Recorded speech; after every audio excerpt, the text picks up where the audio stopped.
Saudi अरब की international flights की तारीख का ऐलान कर दिया गया। सऊदीया की फ्लाइट के बारे में मुख्तलिफ ट्रैवल एजेंट और वेब चैनल 2 हफ्ते में फ्लाइट खुलने की बात कर रहे थे, जो कि बिल्कुल भी दुरुस्त नहीं था। सऊदी ज़राए के मुताबिक आज इंटरनेशनल फ्लाइट्स की तारीख का ऐलान कर दिया गया है।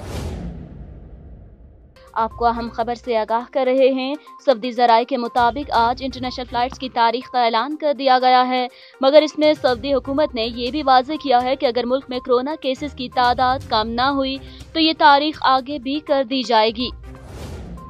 परदेसियों और हमवतनों की खबरों से बाखबर रहने के लिए हमारा यूट्यूब चैनल को सब्सक्राइब कीजिए और फेसबुक पेज को फॉलो कीजिए, क्योंकि वॉइस ऑफ उर्दू पर सिर्फ तस्दीकशुदा खबरें ही शाया की जाती हैं। नाज़रीन, सऊदी एयरलाइन ने हुकूमती अहकामात पर अमल दरामद करते हुए आज इंटरनेशनल फ्लाइट की तारीख का ऐलान कर दिया है, जो कि 31 मार्च है। ताहम ये तारीख खत्मी नहीं है, क्योंकि अगर कोरोना केसेस बढ़ेंगे तो हुकूमत फ्लाइट्स की तारीख आगे बढ़ा देगी। मगर इसमें अच्छी खबर ये भी है कि सऊदी वजारत सेहत ने कोरोना वैक्सीन लगाना शुरू कर दी है और इस वैक्सीन के बाद कोरोना केसेस बतदरीज कम हो रहे हैं।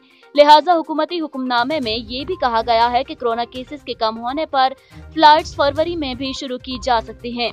तफसीली नोटिफिकेशन के मुताबिक बुध 31 मार्च 2021 को सुबह 6 बजे से तमाम बैनुल-अक़वामी परवाज़ों पर पाबंदी खत्म कर दी जाएगी। तमाम सऊदी शहरियों को बैरून मुल्क सफर करने और मुल्क में वापसी की इजाज़त देना होगी। तमाम बैनुल-अक़वामी परवाज़ों पर मुअत्तली को मुकम्मल तौर पर खत्म कर दिया जाएगा। इसके अलावा इन 20 ममालिक पर लागू पाबंदी, जहां नए कोरोना वायरस के फैलने की तादाद कम हो चुकी होगी, वहां के लिए भी मुकम्मल तौर पर रियासत के तमाम हवाई अड्डे खोल दिए जाएंगे। सानिया गुल, वॉइस ऑफ उर्दू, यूरोप।